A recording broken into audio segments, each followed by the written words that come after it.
नमस्ते, वंदे मातरम, जय हिंद। आज आपके साथ एक बार फिर मैं आपका स्वागत वंदन अभिनंदन करने के लिए। बीच का एक हफ्ता ऐसा गया था, आपसे मेरी वार्ता नहीं हुई। मन कुछ बेचैन सा था, लेकिन परिस्थितियां कुछ ऐसी थी कि हम आपसे बात करने से स्वयं को विरत रखे हुए थे। मैं काफी दिनों से देख रहा हूं कि जब राइट टू इंफॉर्मेशन एक्ट की बात आती है तो कुछ लोग अपना लेटर हेड लगा के ऊपर भेज देते हैं, संस्था का नाम लिखते हैं, नीचे दस्तखत कर देते हैं। वो संस्था पंजीकृत है या नहीं पंजीकृत है वो भी नहीं लिखते हैं। इसी तरह से कुछ वकील साहबान हैं, वकील साहब हैं, वह अपने क्लाइंट के लिए या किसी और के लिए या स्वयं राइट टू इंफॉर्मेशन एक्ट के तहत धारा 6 के तहत जन सूचना आवेदन प्रस्तुत करते हैं और उसमें नीचे अपने नाम के एडवोकेट लिख देते हैं। इसी तरह से अन्य लोग भी हैं, कुछ कारपोरेट सेक्टर के हैं, वो भी इस तरह से करते हैं।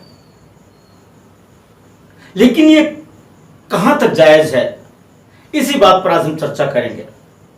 यानी क्या संस्थाएं या वकील साहब या जो एनजीओज हैं वे जन सूचना आवेदन प्रस्तुत कर सकते हैं? इसके लिए अगर हम राइट टू इंफॉर्मेशन एक्ट के सेक्शन 3 को देखें तो सेक्शन 3 साफ साफ इस बात की व्यवस्था करता है कि प्रत्येक नागरिक को यह अधिकार है कि वह जन सूचना आवेदन प्रस्तुत करके सूचनाएं प्राप्त कर सके। लेकिन अब यहां पर सवाल आता है कि क्या जो एनजीओज हैं, जो संस्थाएं हैं, जो कारपोरेट सेक्टर की कंपनीज हैं, क्या वो सिटीजन की परिधि में आती हैं? क्या वो सिटीजन मानी जाती हैं? तो बहुत सारे निर्णय इस पर आए कि उनका कृत्रिम व्यक्ति के रूप में तो अस्तित्व है, परंतु वे भारतीय नागरिक नहीं है। जबकि राइट टू इंफॉर्मेशन एक्ट यह कहता है कि जो सिटीजन है, नागरिक है, उसको जन सूचना आवेदन के माध्यम से सूचना प्राप्त करने का अधिकार है। अब यहां पर सवाल आता है, फिर आखिर सिटीजन है कौन, नागरिक है कौन? इसके लिए जो सिटीजनशिप एक्ट की उसकी धारा 2F डील करती है इस बात को, और वह ऐसे व्यक्तियों को शामिल करती है जिनका जन्म प्राकृतिक रूप से हुआ है, यानी वो पर्सन है। यद्यपि जो रजिस्टर्ड संस्थाएं हैं वे भी कृत्रिम व्यक्ति की श्रेणी में आती हैं, लेकिन नागरिक नहीं होती हैं।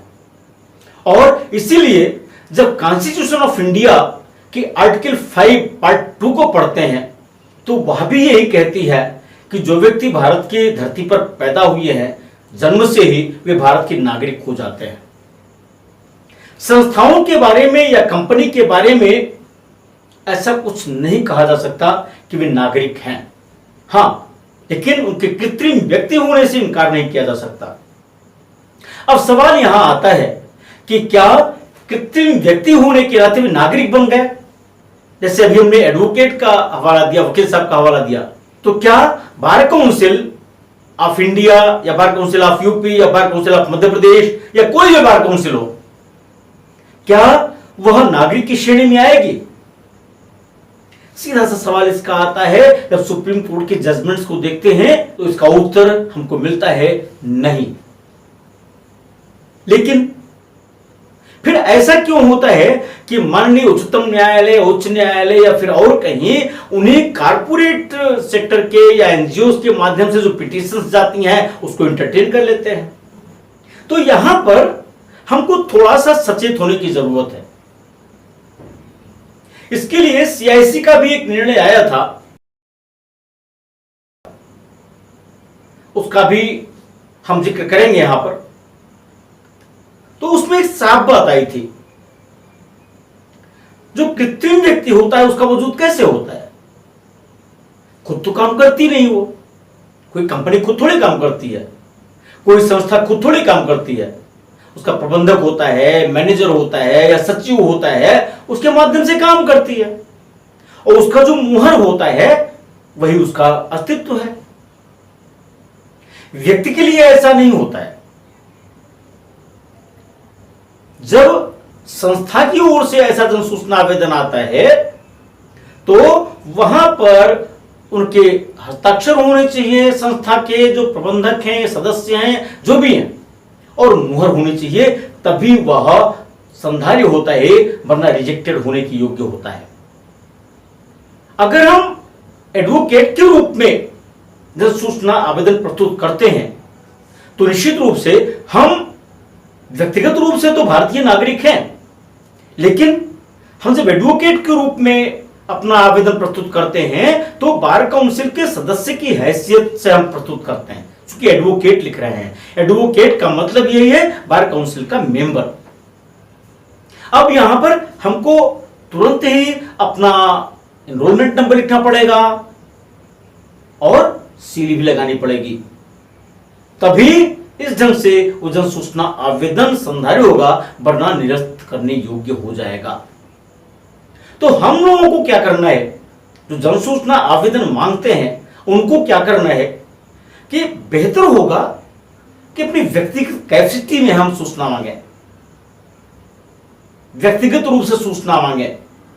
अगर हम पदनाम का उपयोग करते हैं तो निश्चित रूप से फिर हमको मुहर लगानी पड़ेगी और जो संस्था है उसकी सदस्य संख्या भी हमको लिखनी पड़ेगी, सदस्य हैं तो वो हमको लिखना पड़ेगा, तभी वो जन सूचना आवेदन संधार्य हो सकता है, वो भी उस संस्था की ओर से। मुझे लगता है कि यह बात जो जन सूचना अधिकारी हैं उन पर भी उसी तरह से लागू होती है, क्योंकि जब जन सूचना आवेदन आता है तो उसकी स्क्रूटनी करते हैं, और अगर उनको लगता है कृत्रिम व्यक्ति के द्वारा यह प्रस्तुत किया गया है, तो जैसा मैंने अभी चर्चा किया कि आरटीआई एक्ट के सेक्शन 3 सिटीजन को ही सिर्फ ये अधिकार देती है जन सूचना प्राप्त कर सके, किसी संस्था को यह अधिकार नहीं देती, बिकॉज जो संस्था होती है वो सिटीजन नहीं होती है। और सिटीजन कौन होता है, मैंने आपसे चर्चा किया कि सिटीजनशिप एक्ट जो सेक्शन 2F है वह डील करता है और कॉन्स्टिट्यूशन ऑफ इंडिया के आर्टिकल 5 पार्ट 2 डील करती है। तो मुझे लगता है यह बात क्लियर हो गई होगी, और हमारे वे बंधु जो संस्था के माध्यम से, संस्था के नाम के माध्यम से सिर्फ लेटर हेड लगा करके अपने दस्तखत करके भेज दिया करते थे, वे शायद इस बात को समझ गए होंगे और ऐसी गलती करने से बचेंगे। क्योंकि नागरिकता का प्रश्न जब आएगा तो वहां पर संस्थाएं नागरिक नहीं होती हैं और इस आधार पर जन सूचना अधिकारी आपके आवेदन को निरस्त कर सकते हैं। हालांकि जो वाद सीआईसी के सामने आया था वहां पर जन सूचना अधिकारी ने सिटीजनशिप का इशू नहीं लिया था, इसलिए वहां पर लिबरल व्यू अपनाया सीआईसी ने और उस आधार पर रिजेक्ट तो नहीं किया। लेकिन हमको आपको ये देखना पड़ेगा, अगर जन सूचना अधिकारी ने यह प्ली ले लिया तो एक क्रिटिकल पोजीशन होगी, सूचना नहीं मिलेगी और पहले सिटीजनशिप का निर्धारण होगा, उसके बाद फिर जन सूचना आवेदन की सुनवाई होगी। तो इतने पचड़े में पड़ने के बजाय बेहतर यही है कि हम व्यक्तिगत हैसियत में भारतीय नागरिक की हैसियत से सूचना मांगे, वो ज्यादा अच्छा रहेगा। अगर आपको बात अच्छी लगी हो और ऐसा लगता है कि यह महत्वपूर्ण है तो कृपया इसको लाइक शेयर कमेंट भी करें। और हां, अगर नोटिफिकेशन के साथ चैनल को सब्सक्राइब नहीं किया है तो कृपया चैनल को सब्सक्राइब भी करें। बहुत बहुत धन्यवाद। वंदे मातरम। जय हिंद।